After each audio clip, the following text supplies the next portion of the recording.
I'm Brian Slattery, and I've been playing fiddle for over 30 years. I grew up in Ithaca, New York, and was a classically trained Suzuki kid, but I also heard the string bands in my town all the time, the Horseflies, Bubba George, and the Heartbeats. When I saw the fiddlers in those bands play, I loved the sound, but what they were doing looked too hard. Watching their right hands move, I didn't understand how they were making the sound I was hearing. But when a friend of mine was learning clawhammer banjo in college and wanted me to learn fiddle, I decided to try it. I took 2 long lessons from Judy Hyman, a year and a half apart, and what she taught me then is still the bedrock of my fiddling now. Years later, playing with John Beckoff and Harry Bullock, I learned how to flex that style to fit what they were doing. You could say the three of them account for almost everything I do when I play fiddle music. What all three fiddlers have in common is that they don't play the same thing over and over. They vary the rhythms, sometimes a little and sometimes a lot, and adapt the tune to suit. As the way I play coalesced, I understood I was doing the same thing, but for a long time I couldn't articulate how.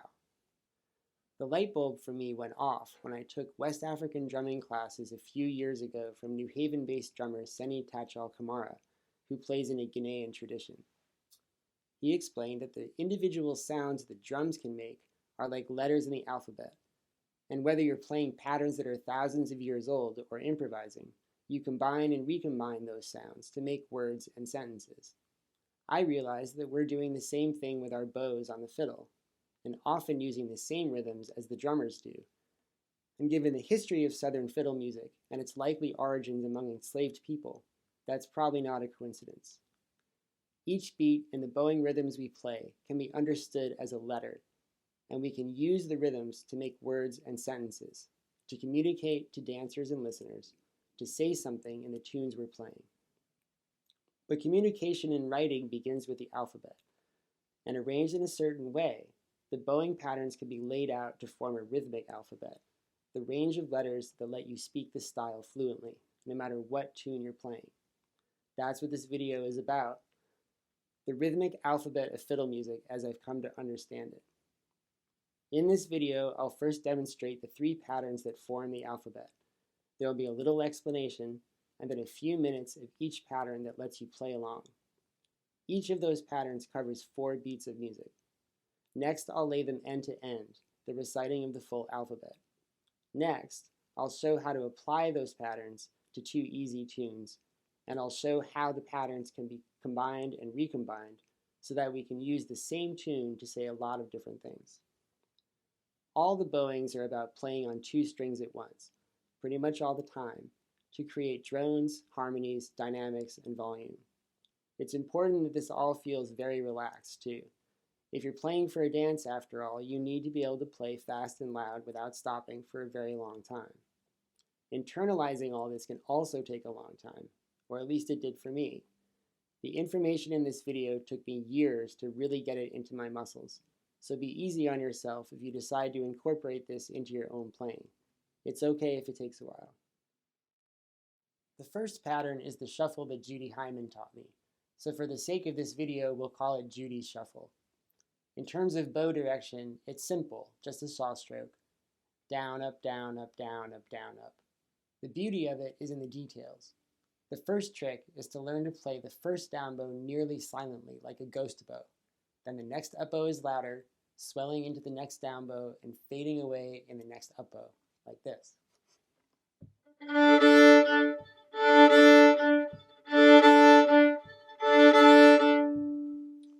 The ghost bow is important because you don't want to stop your hand moving. Your right hand is the pump, the drive of the rhythm. Make sure it swings, maybe a lot, maybe a little, because that's how you get the pulsing drive that makes people dance. Here's how the shuffle goes.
Learning to make that first note a ghost note is important for learning the bow control to create the rhythm you want. But most of the time, you're actually playing a note on that beat, and you need to make some sound happen for that. So, once you're able to make the ghost bow happen, put a little sound back in. Here's where using the two strings becomes important. Very often, you make that sound happen by touching the string the note is on, and then, for a split second, lifting off that string, but not the other string. So you get to play a note there, and also keep that delicious little gap between the down bow and the up bow that makes the rhythm clear.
The next pattern is lifted from North Carolina fiddler Tommy Jarrell.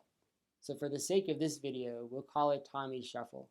The direction of the bow is a little trickier. Down, up, down, up, down, up.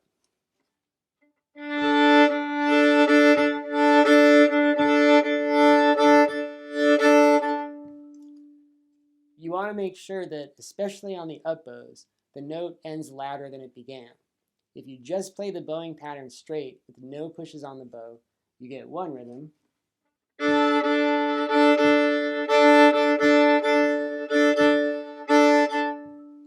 which is fine, but when you add the pushes, you get this.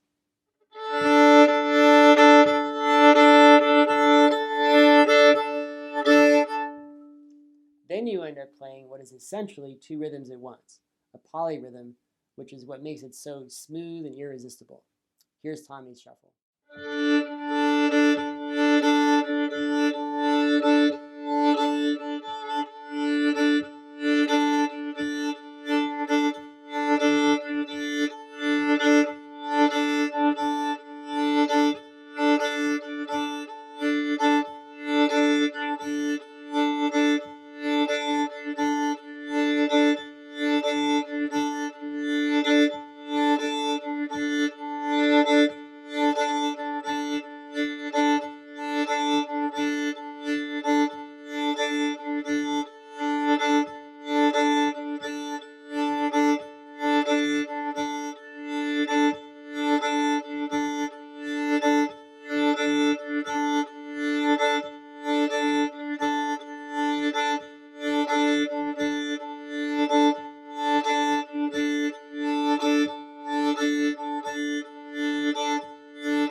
Both patterns also have their way of anticipating the downbeat of a phrase, and using those anticipations is one of the keys to making the music feel wild and free while actually being quite in control.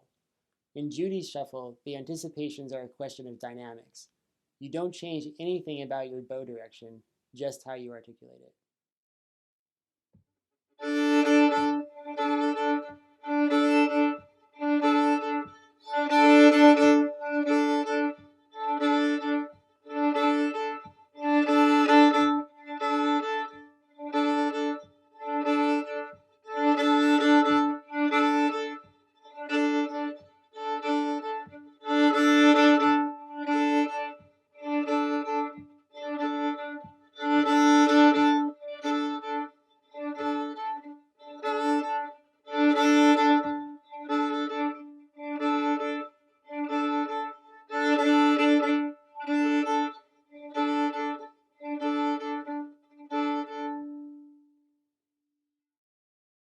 With Tommy's shuffle, the anticipation happens by switching the last down and up bow in the pattern for a long slurred down bow that connects to the down bow on the down beat, which can feel long. But the first up bow in the pattern is there like a safety net to catch you and put you right back into the pattern, like this.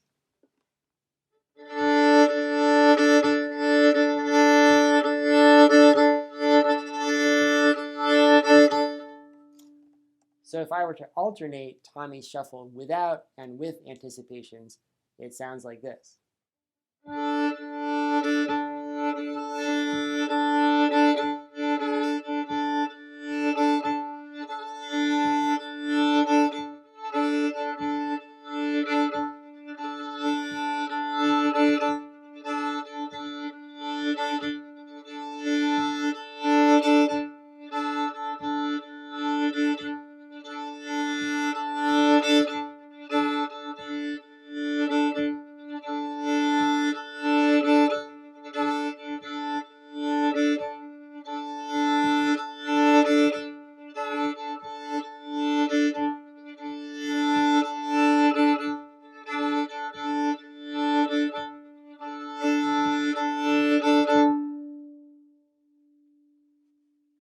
One important thing to notice, if you compare Judy's and Tommy's shuffles side by side, is that rhythmically they meet up on the final little down-up, the last backbeat before the downbeat. This is the place where it's really easy to switch from one to the other, and I'll show you how. First 2 measures of each, then 1 measure of each.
comfortable with the patterns, you can start breaking them into smaller and smaller pieces. And to be honest, combining and recombining Judy's shuffle and Tommy's shuffle accounts for most of what's happening when I'm playing fiddle tunes, as I'll demonstrate later. If we're sticking with the alphabet idea, those two shuffles cover maybe the letters A to P. That leaves just a few letters left.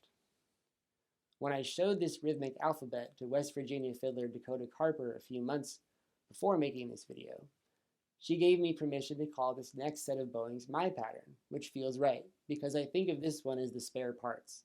The Q's and X's and Z's of the Scrabble game, the bowing ideas you reach for when you want to play longer notes, or glue loose ends together, or do something that Judy's and Tommy's shuffles won't obviously allow.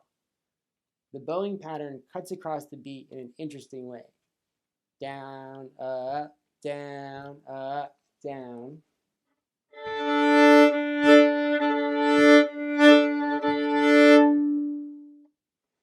And now you push both down bows and up bows, and on the last down bow, you have to do a quick retake in order to reset the bow for the next measure. Making the retake sound fluid is about using 2 strings to play the down bow and then doing the retake on just 1 string, which, if you do it right, can hide the sound of the up bow. The push is there for a rhythmic reason.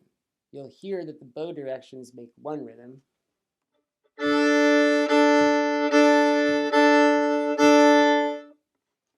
using a pulse, a little push, you can accent a second beat in that bow, so the rhythm becomes a little more intricate.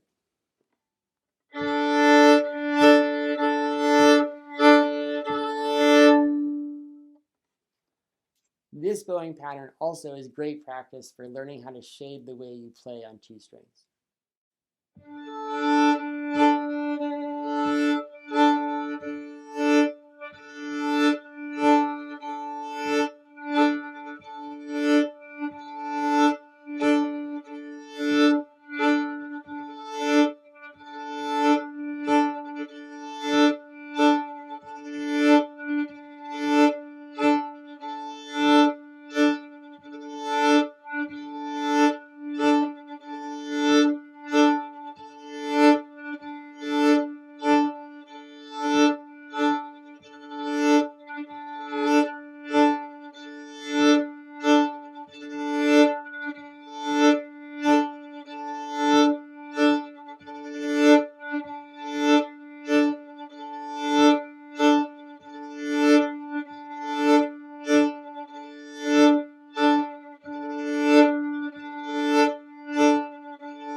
end to end, Judy's shuffle, Tommy's shuffle, and my spare parts.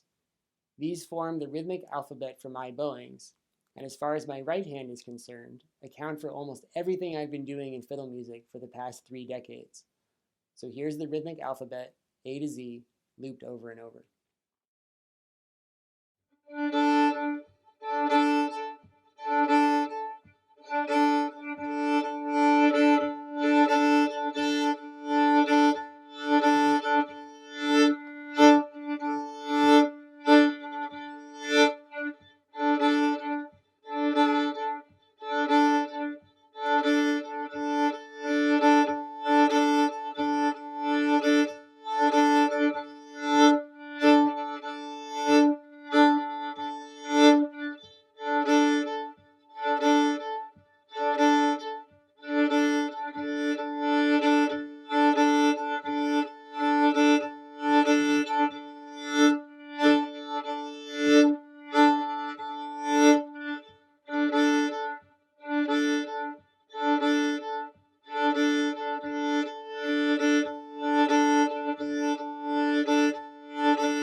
The big question is, of course, how you put all these bowings to use. I'll demonstrate with a tune most fiddle players know, Old Joe Clark. The tune is in A and played in cross tuning, A, E, A, E. The tune in its most basic form goes like this.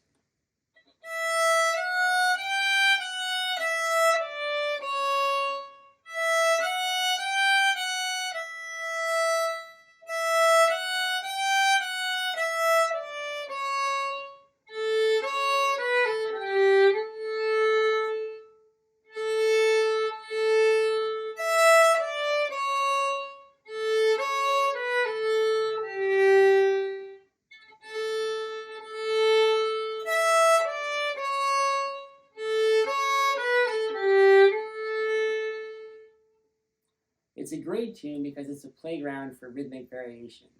My default version of the tune starts with 1 measure of Judy's shuffle, 1 measure of Tommy's shuffle, 1 measure of Judy's shuffle, and some spare parts for the A part. Then for the B part, it's spare parts, a little of Judy's shuffle, a spare part, Tommy's shuffle, and another spare part.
But the important thing here is that you can mix and match all of that. You can swap between Judy's and Tommy's shuffles just about anywhere you want, and use either shuffle instead of the long bows, and vice versa. And then the fun becomes figuring out how to change the tune to suit your rhythmic variations. This gets at a fundamental idea: rhythm before tune. Always rhythm before tune. You want to play a certain rhythm and the tune is getting in the way, you change the tune. You'll find, as you get the hang of it, that the fiddle music idiom is just full of ideas for how to do that. So here's what you can do.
Now I'll do the same with another tune everyone learns really early called Angeline the Baker. This tune is in D and played either out of standard tuning or high bass. I played out of standard tuning.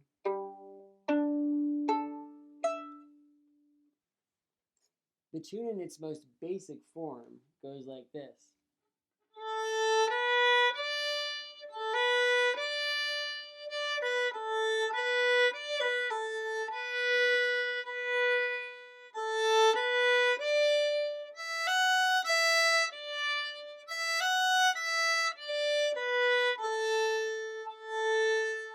And the B part.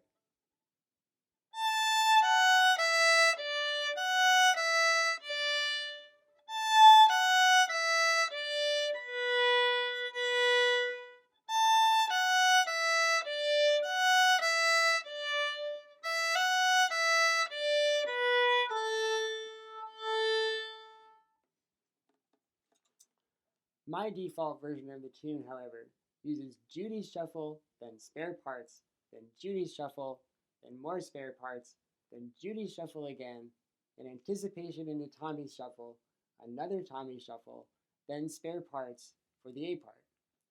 Then for the B part, I do an anticipation into Tommy's shuffle, then Judy's, then Tommy's, then spare parts, then Tommy's again, then Judy's again, then Tommy's again, and then spare parts.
But again, you can mix and match all of it to make lots and lots of variations.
Angeline the baker really demonstrates how, fundamentally, in fiddle music the right hand and the left hand are only tangentially related, and the right hand is in charge.